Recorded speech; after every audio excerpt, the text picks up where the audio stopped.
So without any further delay, I'd like to introduce one of the most experienced leaders and dynamic people in the city of Sacramento, Angelique Ashby.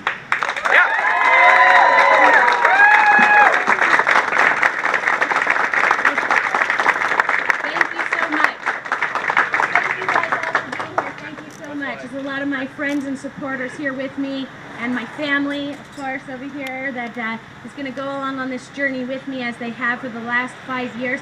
I don't want to say they're tough, but my husband did have a root canal already this morning, so he can handle just about anything. He'll be fine. You know, this is, to me, just a really great day for Sacramento. We're in an amazing time in this city. I want to thank the firefighters for hosting this event, and Senator Pan for coming out, for being supporters, for being my friends, for being people that care so much about Sacramento that they will get involved. Every time you call on them, they say yes, because they want to help and they want to participate. Today is the start of a dialogue. Today is the start of the dialogue about what we want next in Sacramento. All of us, everyone in this city, what do we want next? I'm proud to be a leader on the current council. I think we have a strong council. I like working with my colleagues. I look forward to working with them more. I'm fortunate to have been in a leadership role for 4 years straight. Unprecedented in the city's history. No one's ever served as vice mayor or mayor pro tem more than 1 year. I've done it for 4 years straight. That's because I love this city and I love working for this city. And I'm not afraid of hard work. In theory, a council member is a part-time employee to the city. I've never taken that mantra.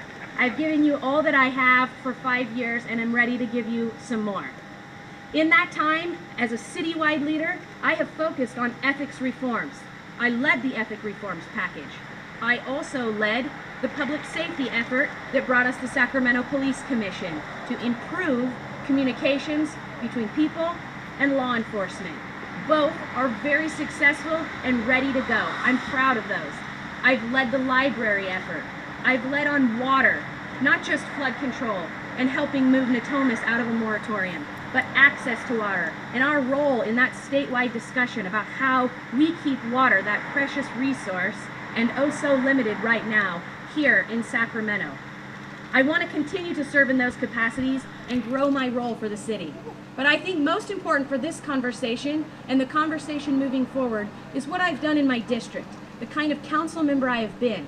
And I think you could ask people of Natomas, many of whom are standing behind me as leaders, although there are people here from every neighborhood that have been touched by the partnerships we've created over the last 5 years. What have I done in Natomas that we could do in the rest of the city that would be so great? Well, how about this? In our first term, I reduced crime by 48%. That's a pretty good number. I'd like to do that in other parts of the city. Right now, crime is spiking on us. It's spiking citywide.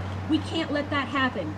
For all the good that we're doing downtown and in economic development, all of which I'm very proud to be a part of, by the way, it won't matter if we lose control of the 3 things that families and businesses need to be stable in a city. They need to know they're safe. They need public safety. That's why I treasure the relationships I have in that realm. Number 2, there need to be opportunities here. Employment opportunities and education opportunities. We have to have that mix in Sacramento. We're doing really well, but we can build on it. And I can tell you that in Natomas, we have focused on that, and the school district shows it. There are many representatives of the school district behind me. You might ask yourself, how did a school district that hasn't built a home in a decade add 2,000 students to their enrollment and lead the 6-county region in increased enrollment? It's because it's where everyone wants to be, because they're doing great things.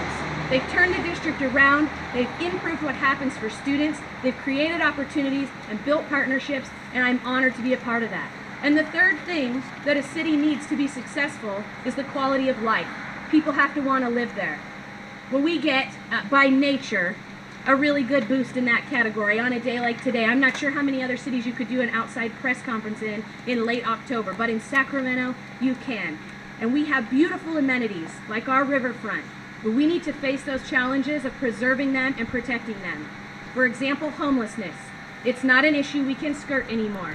We need to take it head on. If we want to be the kind of city that we are destined to become, we cannot let those types of issues bring us down. At the end of the day, my family and I enjoy a blessed, full life in Sacramento. That is my wish for everyone who chooses to call this city home. And today begins the dialogue where I officially say to Sacramento, my hat is in the ring, I want to be your mayor, and I want to be on that ballot in 2016, and I hope you will walk with me. Thank you.